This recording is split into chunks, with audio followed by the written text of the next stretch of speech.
سمیه و اهدیه اختران پرجلوی دوران استقلالند. این گل دختران ذکی و زیرک با عقل و تشنه دانش و معرفت همیشه از پی علم و هنر هستند. سوی قله مراد قدم استوارانه میگذارند. در پیروی به نیاگان معرفت پرور سخنهای ارزشمند بزرگان را از کتاب می جویند و چراغ دانش می افروزند. همین خصلت های نیک و عمل نیکویشان است که کامیابی چند آزمون های جمهوریوی شده اند. پیراه امید تلویزیون بهارستان سرفرازی و پیشرفت این اختران دوران استقلال را در راه دانش و معرفت پیگیری می نماید.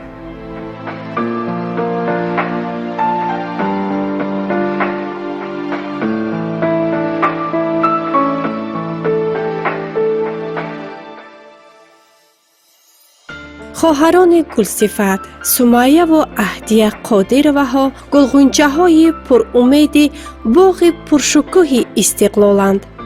با سفینه مراد و آرزوهای نیک در بحر بیکنار علم و دانش شناوری دارند تا گوهر پربهای علم و عرفان را به شست خود اندازند. با گلشکفت ایام زیبا و رنگین نورسی همیشه جویای علم و هنر هستند. خیلی خوب می دانند که دریچه کامیابی را تنها با دانش و معرفت باز کرده می توانند. جهد و تلاش، زحمت و کوشش های همه روزه، قابلیت و استعداد و در نهایت مهر بی اندازه به کتاب و کلام والا سبب شد که در سال اول اشتراک در آزمون جمهوریوی فروغ صبح دانایی کتاب است جایزه این آزمون بانفوذ را سرفراز شدند. این پدیده نیک و دستاورد شایسته باعث روح بلندی، شادی و فرحشان شد و میل و خواهش علم آموزی اشان باز هم افزونتر گردید.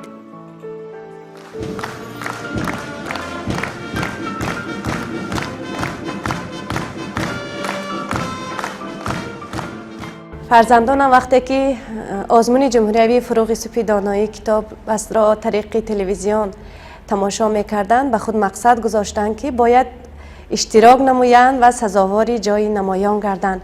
همین طور هم شد. هنگام غالبیت تأثیرات خود را گفتن نمیتوانستم. از خوشحالی اشک در چشمانم میریخت. مادرم گریه میکردند. بعد یک نفر به ما گفت که گریه نکنید، این سال جا میگیرید، ولی مادرم گفتند که اینها جا گرفتند. وقتی که من نام فرزندانم را در ریخت غالبان دیدم بسیار هم خرسند شدم و از خرسندی اشک ریختم. بسیار یک دوره خیلی خوب بود.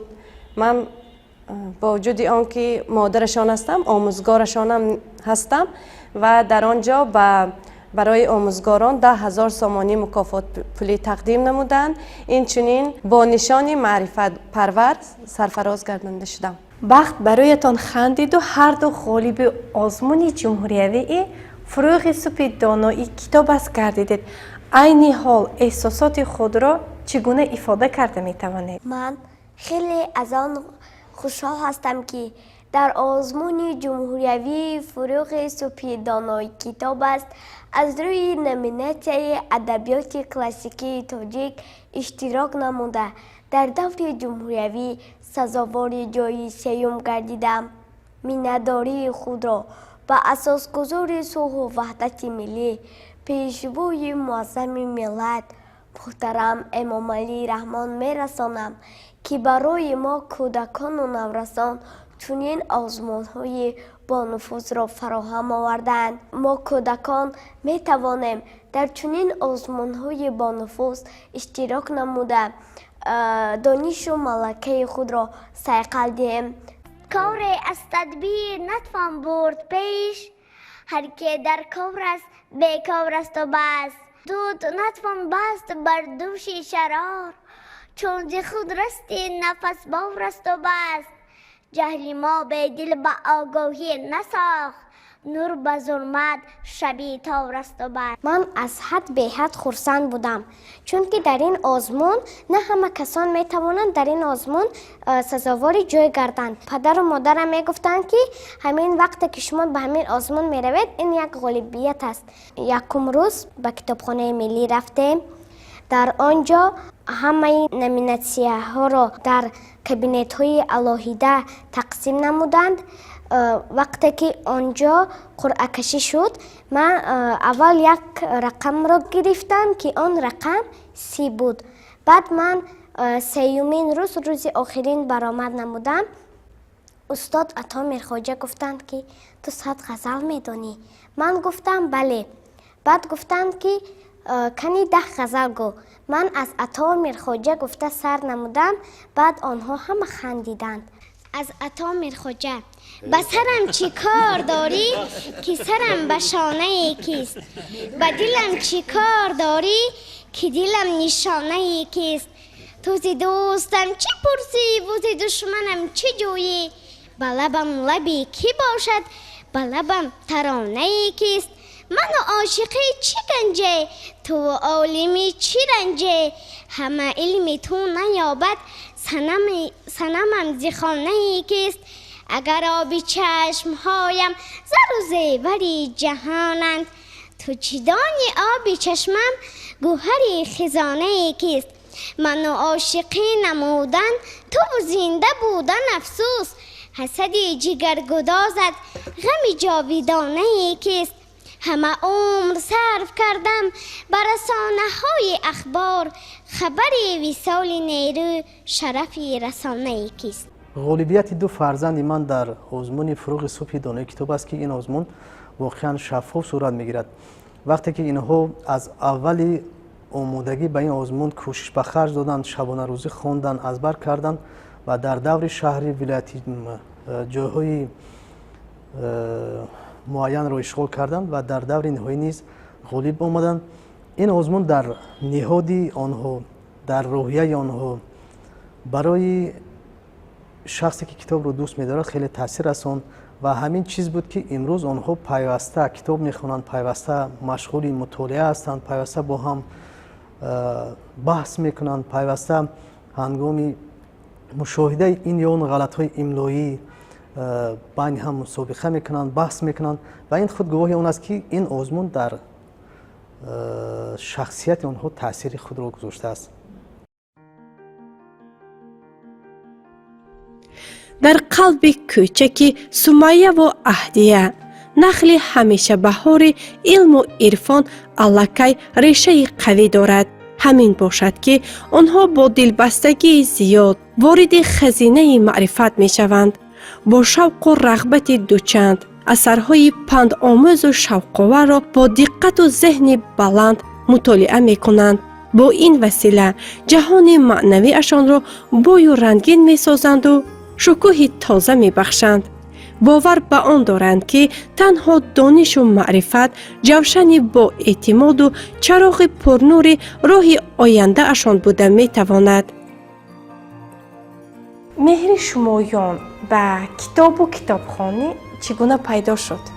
وقتی که همین آزمون جمهوریوی فروغ سپیدانای کتاب است از تلویزیون ها تماشا میکردم، خیلی شوق و رغبتم به کتابخوانی خیلی زیاد شد و من به خودم مقصد گذاشتم که در این آزمون با نفوذ دانش و مهارت خود را صیقل دهم و یک سال من قریب در این آزمون 1 سال تیاری دیدم. من مینداری خود را به پدرم، مادرم و آموزگارم میرسانم که برای در این آزمون اشتراک کردن مرا دستگیری نمود. همین آزمون سبب شد که شوق و رغبت من به کتابخوانی زیاد گردد. بیشتر کتاب میخوانم. اول درس‌های مکتبی را در وقت خالگی به خواندن کتاب‌های بدیعی مشغول هستند. حالا بعد از آزمون سمیه و اهدیه برای زبان آموزی مقصد گذاشتند.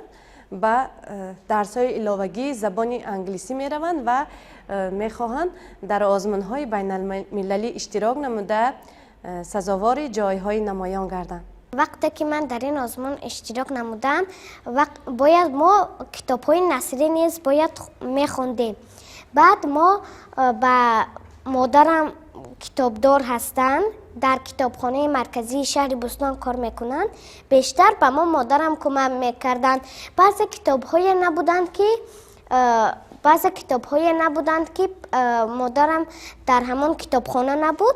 پدرم در شهر خوجند از یکی کتابخانه ها می آوردند. هر شخصی که رو به علم می آورد، کتاب می خواند، آینده درخشان دارد، برای وطن و ملت خود خدمت کرده می تواند و ما امیدوار هستیم که این فرزندها نامبردار وطن می شوند و در اجرای رسالت فرزندی خود مسئولیت بیشتر حس میکنند. وقتی زاد روز و عیدها به فرزندانمان کتاب‌های نو به نو تحفه می نماییم، بهترین تحفه برای فرزندانمان البته کتاب است. این است که فرزندان ما نیز در روحیه کتاب دوستی و کتابخوانی تربیت یافته ایستادند. هر صبح سمیه و اهدیه تشنه‌لبان دانش و معرفت سوی دبستان می شتابند تا علم و دانش زمان خود را خوبتر و بیشتر و عمیقتر آموزند و از عالم علم و عرفان بیشتر بهره بردارند. هر دو خواهران از جمله خوانندگان فعال و پیشرفت مؤسسه تحصیلات میانه عمومی رقم 10 شهر بوستان هستند. سمیه در صنف 6 تحصیل می کند. آموزش همه فنها و خصوص فنهای دقیق را می پسندد. از آن که همیشه در مشغولیت ها با آمادگی همه‌جانبه اشتراک می کند، آموزگاران و همصنفانش به خوانش و دانش، کوشش و خیرتش بهای بلند می دهند. سکنجه ها سخیر می شود. سکنجه برابر طرف، سکنجه برابر پهلو و سکنجه گوناگون طرف. اگر سکنجه 3 طرفی برابر داشته باشد، آن را سکنجه برابر طرف می نامند. اگر سکنجه 2 طرفی برابر داشته باشد، سکنجه برابر پهلو نامیده می شود. اگر سکنجه 3 طرفی گوناگون داشته باشد، سکنجه گوناگون طرف نامیده می شود. قادربه سمیه در همه چهاربینی‌ها المپیادها فعالانه اشتراک دارد. همین سال هم المپیاد شهری از فن گیوگرافی سزاوار جای دوم شد. همیشه قادربه سمیه درس‌ها فعالانه اشتراک دارد. باباهای خوب و اعلی می‌خواند، آداب رفتار و دانش خوب دارد.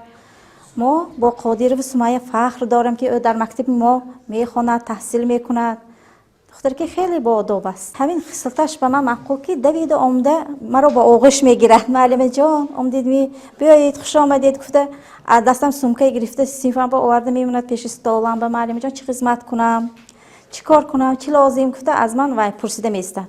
امروز به مشاهده میرسد که نوروزان و جوانان میل به تلفن‌های موبیلی دارند.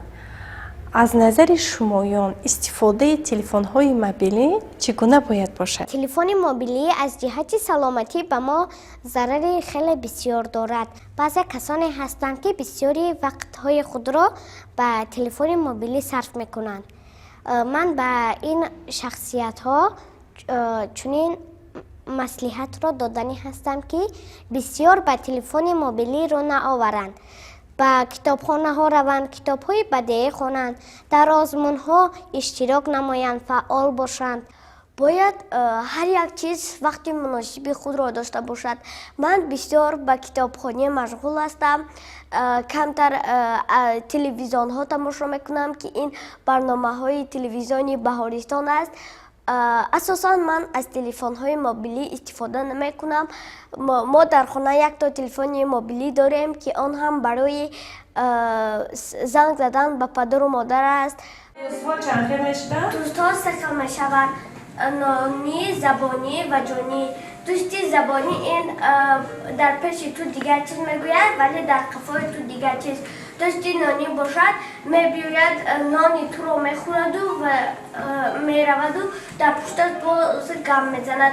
دوستی جانی باشد در همه وقت، در وقتی که تو غمگین هستی، شاد هستی، در بری تو هستی. در نزد ما میشود. اهدیه نیز در خوانش و دانش اندازی پیروی خواهرش است. وی نیز در مشغولیت ها مدام با آمادگی کامل اشتراک نموده دائما شایسته بهای خوب و اعلا می گردد.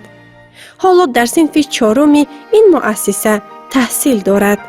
دوستی جانی بهتر از خویش نانی. چون گفتید که هر دو دوستدار تلویزیونی بهارستان هستید، کدام برنامه های تلویزیونی بهارستان بیشتر به شمایان پسند است؟ ما با اهل عائله‌مان بسیار برنامه های جالب و دیدنی تلویزیونی بهارستان را تماشا می نماییم. از جمله اینها در مهمانی تلویزیونی بهارستان، فروغ، انگوبین، پیراهای امید اینها می باشند. آرزو داشتم که در این برنامه اشتراک نمایم و آرزوی من عملی شد. با تلویزیون کودکان نورسان بهارستان سپاسگزاری خود را بیان می نمایم. برنامه های تلویزیونی بهارستان را خیلی دوست می دارم. برنامه هایش خیلی جالب هستند. من برنامه های با هم می یابیم، انگوبین، غنچه، در مهمانی تلویزیونی بهارستان و غیره ها را تماشا میکنم. سرور معرفت دوست و غمخوار خوانندگان و آموزگاران، دیرکتور مکتب مسعوده دانیارова در صحبت با قناعتمندی از امکانیت خوبی تعلیم و تدریس در مؤسسه سخن رانده افزود که شاگردان مکتب همه ساله در آزمون و المپیادهای جمهوریوی و بین المللی فعالانه اشتراک نموده شرف غالبیت را به دست می آورند. همچنین صف گیرندگان استیپندیاهای نامی نیز منتظم می افزاید. در قطار خوانندگان بهترین و شایسته پیروی این مؤسسه از پیروزی سمیه و اهدیه با شادی و فرح، افتخار و ارجگذاری سخن گفته کامیابی آنها را در تحصیل و دانش اندازی و آزمون و المپیادها شایسته تحسین و آفرین ها می داند.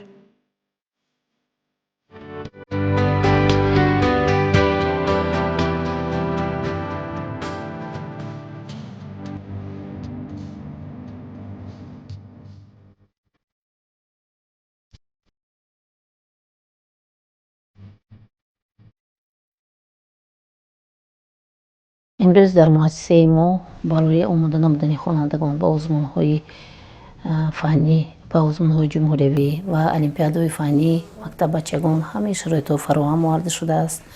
امروز خوانندگان ما فعالند در آزمون‌های جمهوریوی. فروغ سپیدانای کتاب است. تاجیکستان وطنی عزیزی من اشتراکی فعالانه دارند و من یک چند خوانندگان را گفتم گذشتنیم که آنها فخر مکتب مؤسسه ما هستند. اینها باشند هم قادر و سمیه، قادر و اهدیه، محمود و صفیه، حسنزاده شکرانه، حسنزاده مهرانه فعالانه در انمین آزمون‌های با نفوذ اشتراک نموده جایهای دوم و سیوم و صاحب افتخارنامه گردیدند.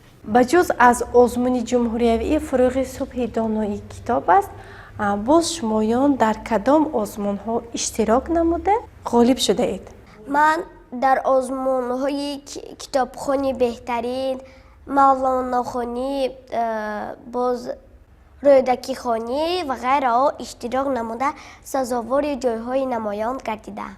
من شاهنامه از بر نموده ایستادم و میخواهم که در آینده در آزمون شاهنامه خوانی اشتراک وردم. در آزمون جمهوری ترنم وطن این سه خواهرکان اشتراک کردند و سزاوار جای افتخاری گردند.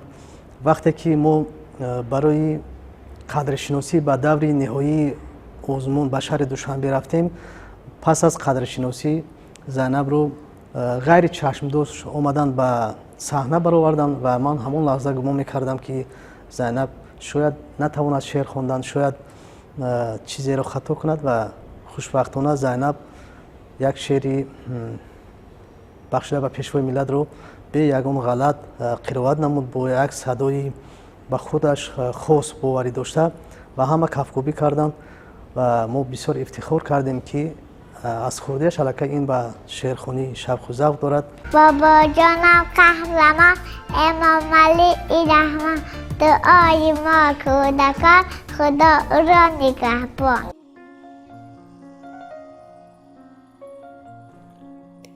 اقبال نیک، بختی بلند، فیض و نصرت، چشمه خشک نشونده ای خوشبختی ای سمیه و اهدیه. این والدان دلسوز و مهربان، معرفت پرور و دانش دوستشان می باشند. آنها همیشه دستگیر و مددگار، راهنمای همه کامیابی و پیروزی های دخترکان گوهرجویشان هستند. پدرشان سپیدین قادروف در ساحه ژورنالیستیک زحمت می کشد. در ادای رسالت کسبی موفق هم هست. غالب چند آزمون‌های ایجادی با نفوذ ولایتی و جمهوری و بین المللی گردیده است. مادرشان سخنآرا رسولزاده از جمله آموزگاران پیشقدم و فعال مؤسسه تحصیلات میانه عمومی رقم 10 شهر بوستان است. دانش و ملکه، قابلیت و استعداد بلند آموزگاری دارد. با دست و دل گرم در تعلیم و تربیت فرزندان دیار سهم شایسته می‌گذارد. پدیده اینک برای اهل خاندان است که سال 2024 در دور ولایتی آزمون عائله نمونوی عائله آنها مقام اول را صاحب شد. واقعاً این همه در تعلیم و تربیت فرزندان بی تاثیر هم نیست. گلدختران خاندان سمیه و اهدیه و حتی زینب جان خردسال نیز پیروی پدر و مادر صاحب معرفتشان شدن می‌خواهند. کوشش دارند تا به مثل آنها انسان کامل و صاحب احترام، با خرد و عاقل، پیشصف و پیشقدم، کمال یابند و نامبرداران سلاله اینک خود گردند. من همچون آموزگار افتخار دارم که شاگردانم در آزمون‌های جمهوریوی اشتراک می‌نمایند و سزاوار جای‌های نمایان می‌گردند و من بعد نیز کوشش می‌کنم که شاگردان خود را در روحیه وطن دوستی و میهن پرستی و خودشناسی و خودآگاهی ملی هدایت نموده باشم. و من همیشه تاکید می‌کنم که اگر شخص خودش را دوست دارد باید برای آینده خود کوشش کند.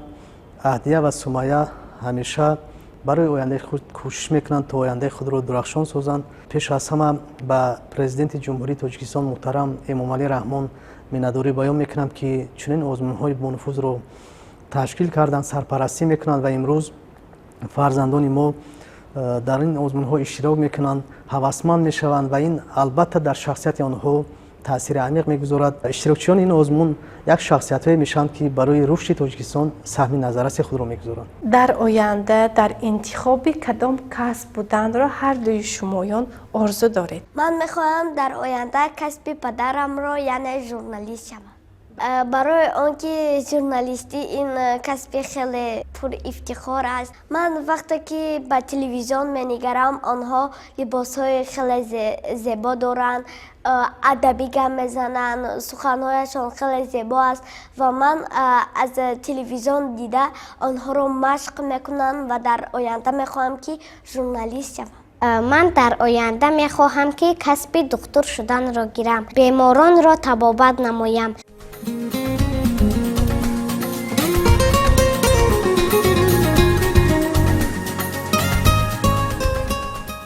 با هنر نجیب، مهارت بلند، خرد والا و عمل نیک چون دیگر نورسان و جوانان دانشمند و وطندوست پرچمبردار کشور باشند.